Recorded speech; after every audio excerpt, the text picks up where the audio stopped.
మీ YouTube channel ఎలా నడుస్తుంది? బాగా నడుస్తుంది? లేదండి, షాప్ గోల్లో పడి యూట్యూబ్ ఆపేసాను, చాలా రోజులు అయింది. స్టార్టింగ్ లో మీ యూట్యూబ్ ఛానల్ కి ఎంతో తక్కువ మంది ఫాలోవర్స్ ఉండేవాళ్ళు. అలాగే ఈ మధ్య ఈ ఇష్యూ అయిన తర్వాత మంచి సబ్స్క్రైబర్ తో, మంచి వ్యూవర్షిప్ తో, అదే చాలా లక్షల్లో సబ్స్క్రైబర్ తో, మంచి వ్యూవర్షిప్ తో వెళ్ళింది. మంచి సక్సెస్ అయినట్టుంది యూట్యూబ్ అంతా. రెవెన్యూ పరంగా వచ్చింది నాకు. స్టార్ట్ చేసిన 1 month లోనే 2 lakhs అంత వచ్చింది యూట్యూబ్. ఆ పిల్లలే తీసుకుంటున్నారు, వీడియోస్ పెడతారు కదా వాళ్ళే. తర్వాత మరి గ్యాప్ వచ్చింది, నేను షాప్ హడావుడిలో పడి ఈ సారీ వీవింగ్ చేయించడం, వీవర్స్ దగ్గర యూట్యూబ్ ఛానల్ వాళ్ళకి ఇచ్చారు, బట్ మీరు లోపల కనబడతారు అంతే. అంతే. నాకు లోపల రెవెన్యూ కోసం కాదు, నాకు పబ్లిక్ తో ఇంటరాక్షన్ కావాలి, పీపుల్ నాకు దగ్గర అవ్వాలి. ఫేమింగ్ అంటే ఫేమ్, జనాల్లో ఫేమ్ అంటే ఒక అందరూ నన్ను గుర్తుపట్టాలి, ఈ ఫేమ్ పిచ్చి ఉందా? ఎందుకు ఉండదు? మీకు లేదా? మీకు లేదా? నాకు తెలియకుండా నాకు వచ్చింది కాదు, అడుగుతున్నా. ఫేమ్ ఎవరికైనా ఉంటుంది, మనిషి లక్షణమే అది, ఎవరికైనా ఉంటుంది. ఎందుకు ఉండదు? మనం గొప్పగా ఉండాలి, ఫేమ్ రావాలి, అందరూ మనం గుర్తుపట్టాలి. సినిమాలో నటించాలని కోరికలు ఉన్నాయి? సినిమాలో నటించాలని కోరిక కూడా ఉంది నాకు. ట్రై చేస్తున్నా. లేదు, ఇంతవరకు ఎప్పుడు ట్రై చేయలేదు, చూద్దాం ఎప్పుడైనా. సినిమా మీ ఇద్దరేనా? అలానే కాదు, నాకు మంచి అంటే విలన్ క్యారెక్టర్లు చేయాలని ఉంది, మంచి విలన్ రోల్స్. అలా సీరియల్స్ చూస్తారా? లేదు, సీరియల్స్ అలవాట్లేదు ఇంతవరకు. నేను ఎంతవరకు ఎప్పుడు ఒక సీరియల్ కూడా చూడలేదు. మీకు పంపిస్తారా సినిమా యాక్టింగ్ ఇంట్రెస్ట్? నాకు సినిమా తీసాను కదా ఇద్దరు, వాలంటీర్ అని ఒక సినిమా తీసి రిలీజ్ చేశాను. Okay okay. నాకు ఇంట్రెస్ట్ ఫీల్డ్, ఎందుకంటే చేయడానికి తప్పే ఉంది. అవన్నీ హాబీస్, అవి ఇంట్రెస్ట్స్, తప్పే లేదు. సార్ ఇది ఈ బొట్టు ఎందుకు సార్ ఇలా పెడతారు? ఇంత ఇది అమ్మవారి బొట్టు. ఓకే, అంటే మిమ్మల్ని ఎప్పుడు ఫ్రేమ్లో చూసినా బొట్టు అలా ఉంటూనే ఉంటుంది. అసలు నాకు తెలిసి హిందూ సాంప్రదాయ ప్రకారం ప్రతి ఒక్కరు కూడా బొట్టు పెట్టుకోవాలి, అది అబ్బాయిలైనా అమ్మాయిలు కానీ. మీ మధ్యన ట్రెండ్ ఫాలో అవుతూ మీరు పెట్టుకోరు, శ్రీనివాస్ గారు సాంప్రదాయం పాటిస్తూ పెట్టుకుంటారు. యాక్చువల్ గా మధుర మీనాక్షి అమ్మవారు బొట్టు ఎప్పుడు తెచ్చుకొని పెట్టుకుంటారు. అదే ఉంటాయి సూట్ కేసులో కానీ, కారులో కానీ, ఎక్కడైనా బాక్సులు ఉంటాయి.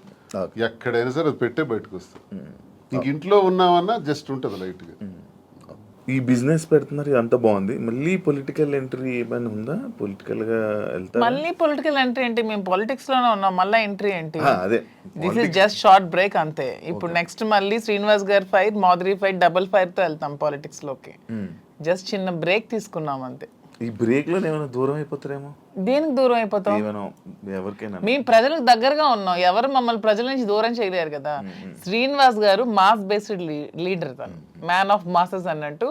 తన క్యాడర్ తో గానీ ఎవరితో గానీ సంబంధాలు ఉండవు, తనకి డైరెక్ట్ పీపుల్ తో సంబంధం. ఎప్పుడైనా డైలాగులు చెప్పారా? మాస్ డైలాగులు మీకు ఎప్పుడైనా? ఓ గోల్డ్ అని ఒకసారి ఒక డైలాగ్ చెప్పండి.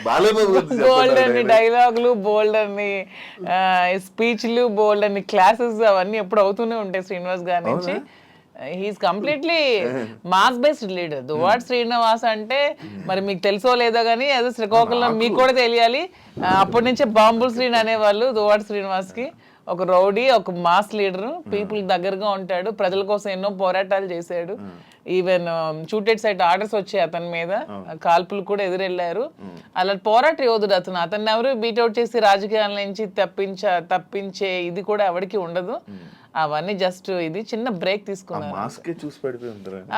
మాక్సిమం శ్రీనివాస్ గారిలో నాకు ఈ వ్యక్తిత్వం ఇష్టం అని చెప్తాను కదా. హీఈస్ వెరీ హానెస్ట్ అండి. ఎప్పుడు కూడా నాకు తెలిసి ఇంతవరకు నేను ఈ 5 years నేను రాజకీయాలు ఉన్నప్పుడు ఎంతో మంది వచ్చి అతని దగ్గర మేము ఇస్తాం, ఎంత డబ్బులు ఇస్తాం, మాకు ఇది చేయండి, మాకు ఇది ఇస్తాం, మీ ట్రాన్స్ఫర్ చేయండి అన్నప్పుడు ఏ రోజు కూడా 1 రూపీ కూడా ఎవరి దగ్గర కూడా ఆశించని వ్యక్తి ఎవరైనా ఉన్నారంటే పాలిటిక్స్ లో దువ్వాడ శ్రీనివాస్ ఒక్కలే. ఈవెన్ కాకరాపల్లి అప్పుడు థర్మల్ పవర్ ప్లాంట్ ఉద్యమంలో కూడా తనకు 20 crores తెచ్చి ఆఫర్ ఇచ్చారు కంపెనీ వాళ్ళు. అది తృణోపాయంగా కాదనుకున్నారు. ఆ టైంలో తీసుకుని ఉంటే ఎలక్షన్లో అప్పుడే గెలిచేవాళ్ళు. అతను అవతల పార్టీ వాళ్ళు తీసుకున్నారు, ఆ చిన్నాడు వాళ్ళు గెలిచారు. ఆ టైంలో 1 రూపీ కూడా లేకుండా ఎలక్షన్లో పార్టిసిపేట్ చేస్తారు. కానీ ఏ రోజు కూడా లంచాలకి ఎప్పుడు కూడా తను తలొగ్గలేదు. దానికి అతీతంగానే పనిచేశారు. చాలా హానెస్ట్గా ఉండి ఎప్పుడు అబద్ధాలు చెప్పరు, స్ట్రైట్ ఫార్వర్డ్. ఎవరు ఏదైనా ప్రత్యర్థుల మీద విరుచుకు పడతారు. చాలా ఫ్రాంక్ గా ఉంటారు. తన నమ్ముకున్న నాయకుడి కోసం ఎంతవరకైనా వెళ్తారు. జగన్మోహన్ రెడ్డి అంటే అతనికి చాలా ఇష్టం, దైవ సమానులుగా భావిస్తారు. అతని కోసం మానవ బాంబులా కూడా ఉంటారు. అంటే అతని కోసం జగన్మోహన్ రెడ్డి కోసం అటాక్ అంటే వెళ్ళి ఎదురుగా నిలబడమన్నా నిలబడతారు. నమ్ముకున్న వ్యక్తి కోసం ప్రాణం ఇచ్చే టైప్. సో ఇంత మంచి క్వాలిటీస్ ఎవరిలో ఉంటే ఎవరైనా ఇష్టపడతారు. ఒక పాయింట్ మధ్యలో శ్రీని గారు అబద్ధాలు ఆడరండి? అస్సలు ఆడరు. మీరు ఎప్పుడు అబద్ధం ఆడలేదు మీ వైఫ్ వాణి గారి దగ్గర కానీ అక్కడ? నేను అబద్ధం ఎప్పుడు? దేనికి ఆడాలి? అన్ని ఫెయిర్ గానే ఉంటాను నేను. ఓకే. ఆ ఫెయిర్ ఇప్పుడు ఈ విషయాన్ని ఫెయిర్ గా ఉండడం వల్లే ఎక్కువ గొడవలు అయ్యి అర్థం చేసుకోవాలి అతన్ని. ఓకే. సరే మీకు సో అదే మా ధైర్యం. ఇప్పుడు అవినీతి తిన్నట్టు అవినీతి అక్రమాలు భూదందాలు అధికార దుర్వినియోగం చేస్తే ఇప్పుడు కూటమి ప్రభుత్వంకి బెస్ట్ ఛాన్స్. నా మీద అవినీతి తీయొచ్చు, లోపల ఇయ్యొచ్చు. నేను ఇంత టార్గెట్ చేసి మాట్లాడదాను కదా. ఇంతమంది నాయకుల మీద ఎన్ని ఉంటాయి కానీ ఇతని మీద ఏం ఉండవు, క్లీన్ చిట్ తో ఉంటారు. జరగడానికి వీళ్ళు నేను చేయను, అదే నా ధైర్యం. మీరు అదే ఇందాక మర్చిపోయాను, మీరు ఏం డైలాగ్ ఎప్పుడైనా చెప్పారా మాధురి గారికి? ఏమైనా ఏమైనా ప్రపోజ్ చేసినప్పుడు కానీ లేకపోతే అప్పుడప్పుడు ఏమైనా చెప్తా ఉంటారు? న్యాచురల్ గా ఉంటుంది తప్ప డైలాగ్స్ ఇవన్నీ కావు. తనకి ఆ రకంగా నాలో ఉన్న క్వాలిటీస్ నచ్చిండొచ్చు, ఆమెలో ఉన్నటువంటి ప్రేమతత్వం నాకు నచ్చింది. అదే కదా నేను కోల్పోయాను, ఆమె దగ్గర అదే పొందాను. నా కోసం పాపం అన్యాయం అయిపోయింది, ఒంటరి అయిపోయింది, కన్నవారు అత్తవారి దగ్గర మాట పడింది, సమాజంలో చాలా మంది ఏకాకిం చేసేసినారు. ఈ పరిస్థితుల్లో ఏం చేయాలి? నా పిల్లలు బాగానే ఉన్నారు, భార్య అందరూ బాగానే ఉన్నారు, ఆస్తులు రాసేసాను. సో వదిలేద్దామా? మా కోసం త్యాగం చేసిన అమ్మాయికి మేమే రాజకీయాల్లో తీసుకొచ్చి విడిచిపెట్టేస్తే ఒకవేళ ఏదైనా జరిగితే మనసు చిన్నది చేసుకుంటే ఆ పాపం మాకు చుట్టదా? మరి అలా ఉండేటువంటి అమ్మాయికి భరోసాగా నేను నిలబడ్డాను.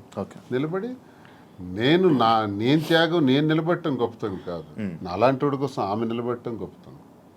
నా జీవితం అంతా కూడా కేసులు, గొడవలు, ఇబ్బందులు, శత్రువర్గాలు చాలా ఎక్కువ. పాలిటిక్స్లో సొంత పార్టీలో కూడా నాకు శత్రువులు ఉన్నారు, సొంత పార్టీలో నా తీరు నచ్చని వాళ్ళు ఉన్నారు. నేను ముక్కుసూటిగా ఉంటాను కాబట్టి ఎవరికి నచ్చదు, నేను ఎవరికి ఖాతరు చేయను. నా వ్యక్తిగత జీవితం నా మైండ్లో ఏదనుకుంటే అదే చేస్తాను. ఇలాంటి విభిన్నమైన కోణాలు కలిగిన వ్యక్తితో తానెందుకు ఈ టార్చర్ భరించాలా? తన త్యాగమా నా త్యాగమా?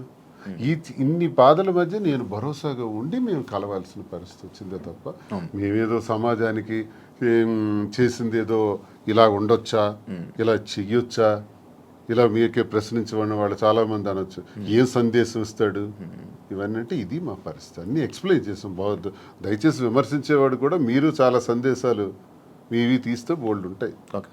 ఇప్పుడు మీ ఇద్దరు పిల్లల్ని, మీ ముగ్గురు పిల్లల్ని మేమే చూసుకుంటాం అది అన్నారు కానీ వాళ్ళు యాక్సెప్ట్ చేస్తారా? మీ దగ్గర మా ధర్మం చేస్తున్నారా? మా ధర్మం మాది. ఇప్పుడు చేసినా చేయకపోయినా వాళ్ళ పిల్లలు ఆల్రెడీ సెటిల్డ్ అండి. ఒక అమ్మాయి, ఇద్దరు అమ్మాయిలు డాక్టర్లు అయిపోయారు. ఒక అమ్మాయికి ఆల్రెడీ మ్యారేజ్ చేస్తారు, ఇంకో అమ్మాయికి మ్యారేజ్ ఉంది. అది కూడా వాణి గారు డబ్బులు అడిగారు, అది కూడా తను ఒప్పుకున్నారు. మ్యారేజ్ చేయడానికి మేము ఫైనాన్షియల్ గా ఇస్తామని చెప్పి అది కూడా ఒప్పుకున్నారు.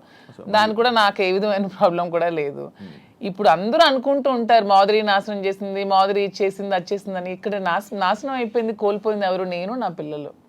ఈ హోల్ చాప్టర్ లో నేను ఇంతవరకు ఎప్పుడు ఎవరి దగ్గర అనలేదు కానీ మీ ఐ డ్రీమ్, నా పిల్లలు కోల్పోయారు కదా లైఫ్ ని. నా పిల్లలు అనాథలు అయిపోలేదా? నా పిల్లలు సమాజంలో ప్రాబ్లమ్స్ ఎదుర్కోరా? Vani already 58 years old, 60 years women. తనకి అన్ని సెటిల్ అయిపోయింది, ఫైనాన్షియల్ గా వెల్ సెటిల్డ్ అయిపోయింది. పిల్లలిద్దరిని పెళ్లిళ్ళు చేసుకుంది, పిల్లలిద్దరు డాక్టర్లు అయిపోయారు. నా పిల్లలు ఇంకా చిన్న 5 years 7 years పిల్లలే. సో ఇందులో కోల్పోయింది ఎవరు? నేను, నా పిల్లలు. అందరూ ఈజీగా అనేవచ్చు ఆస్తులు తీసుకుంది, అవి చేసుకుంది, ఇవి చేసుకుందని. కానీ హోల్ చాప్టర్లో నేను, నా పిల్లలు లాస్ అయ్యాం. ఇందులో లాస్ అయింది శ్రీనివాస్ గారు లాస్ అవ్వలేదు, వాళ్ళ వైఫ్ లాస్ అవ్వలేదు, వాళ్ళ పిల్లలు లాస్ అవ్వలేదు, నా ఫ్యామిలీ, మా హస్బెండ్ వాళ్ళు లాస్ అవ్వలేదు. దీంట్లో నేను, నా పిల్లలు కోల్పోయాం మా జీవితాన్ని. సో ఇది ఎవరు ఏ విధంగా కామెంట్స్ చేసుకోవచ్చు, కానీ నేను ఓపెన్గా చెప్పాలంటే నా పిల్లలు లాస్ అయ్యారు. సో ఆ పిల్లలు నేను చాలా జాగ్రత్తగా తీసుకుంటూ వాళ్ళు ఉన్నతంగా చదివించుకుంటూ వాళ్ళు ఉన్నతమైన స్థానంలో పెట్టాలన్న ఆలోచనతోనే నేను ఇవన్నీ కష్టపడుతూ చేస్తున్నాను. దీన్ని ఎవరు ఏ విధంగా తీసుకున్నా ఐ డోంట్ కేర్. ఆయన పరువు లాస్ అయ్యారు అని అంటే ఎవరు? శ్రీనివాస్ గారు పరువు ఎక్కడ లాస్ అయింది? శ్రీనివాస్ గారిని ఎవరు అనట్లేదు. ఇప్పుడు మీరే అన్నారు మాధురియే లాక్కుంది, మాధురియే వశీకరణం చేసింది, మాధురియే మందు పట్టింది అంటున్నారు. కానీ శ్రీనివాస్ గారు మాధురిని వశీకరణం చేశాడు, శ్రీనివాస్ మాధురిని మోసం చేశాడు, శ్రీనివాస్ మాధురిని నమ్మబలికాడని ఎవరు అనట్లేదు కదా. పోతుందంటే దేశద్రోహం చేసిన, అవినీతి చేసిన, ఇంకోటికి తాలూకు ఆస్తులు దోచేసిన ఇలాంటివి పొరుగుపోయాం అసలు. ఇది మా పర్సనల్ ఇష్యూ అండి. పర్సనల్ ఇష్యూకి దీనికి సంబంధం ఏంటి? పర్సనల్ ఇష్యూ మా మానసిక సంఘర్షణ వల్ల మేము తీసుకున్న నిర్ణయాలు ఇవి. నన్ను క్యారెక్టర్ అసాసినేషన్ చేశారు, నన్ను పొలిటికల్ గా నన్ను ట్రోల్స్ చేస్తున్నారు, నన్ను కామెంట్స్ చేస్తున్నారు, నన్ను కాంట్రవర్సీలో పెడుతున్నారు, ఎన్ని నెగిటివ్ కామెంట్స్ చేస్తున్నారు, నాది కాని వీడియోస్ నేనని పెడుతున్నారు, నాది కాని వాయిస్లు నావని పెడుతున్నారు ఏ యాక్సిడెంట్ లో. ఎన్ని ఎన్ని ఒకటా రెండా ఈ 6-7 నెలలుగా నా మీద ఎన్ని చేయాలన్నది ఎవ్వరికి ప్రపంచంలో ఏ పని లేదన్నట్టు, ఒక్క మాదిరిగా ఉందన్నట్టు నన్నే అటాక్ చేస్తూ, నన్నే ట్రోల్ చేస్తూ, నన్నే సెంటర్ చేస్తూ, నన్నే టార్గెట్ చేస్తూ ఎంత చేయాలో అంత చేస్తున్నారు. నేను ఏ రోజు పోలీస్ స్టేషన్ మెట్లు ఎక్కానని నాకు తెలియదు, పోలీస్ స్టేషన్ చూసానని తెలియదు. ఈ పొలిటికల్ లైఫ్లోకి వచ్చాక, శ్రీనివాస్ గారి లైఫ్లోకి వచ్చాక స్టేషన్లకు తీసుకెళ్ళి కూర్చోబెట్టారు, ఎన్ని పెట్టారు. సో అన్ని కోల్పోయింది నేను, నా పిల్లలు లాస్ అయ్యాం దీంట్లో. వాణి అని చెప్పొచ్చు ఇంటర్వ్యూల ముందుకు వచ్చి, ఏం కోల్పోయిందో చెప్పమానండి. She is well settled, 58 years 60 years ఆమెకి ఆల్రెడీ తన జీవితం చూసేసింది, లైఫ్ అయిపోయింది, పిల్లలు సెటిల్ అయిపోయారు, హ్యాపీగా ఉంది. తను అదే కోరుకుంది, శ్రీనివాస్ గారి నుంచి దూరంగా వెళ్ళిపోవాలి, నాకు ఇండిపెండెంట్ కావాలని కోరుకుంది. తనకి ఎప్పుడు ఒంటరిగా ఉండటం ఇష్టం, శ్రీనివాస్ గారి దగ్గర బతకడం ఇష్టం. ఎందుకంటే ఆమె ఎప్పుడు కరప్టెడ్, శ్రీనివాస్ గారిని ఎప్పుడు కూడా లంచాలు తీసుకోమని ఫోర్స్ చేస్తుంది, డబ్బు పిచ్చి. ఇతనికి నచ్చదు, అక్కడే మొదలయ్యేది వీళ్ళిద్దరికి గొడవ. ఇతను ఎప్పుడు ఫోర్స్ చేసేది డబ్బులు తీసుకోండి. శ్రీనివాస్ గారు ఎప్పుడు అలాంటివి చేయరు. ఆమె ఎప్పుడు కరప్టెడ్, ఆమె ఎప్పుడు అది చేస్తుంది. శ్రీనివాస్ గారికి ప్రజా జీవితంలో ఉండడం ఇష్టం, ఆమెకి శ్రీనివాస్ గారిని ప్రజలను దూరం చేసి ఆ పదవుల్ని వాణి పొందడం ఇష్టం. ఇవన్నీ కుదరకాలు విడిపోయి ఆమె సెటిల్ అయింది, హ్యాపీగా డైవోర్స్ కావాలని. సో ఇక్కడ కోల్పోయింది నేను, నా పిల్లలు మాత్రమే. ఇప్పుడు మీ పిల్లలు మీ దగ్గర ఉన్నారా? నా దగ్గరే ఉన్నారు. మీతోనే ఉంటున్నారు.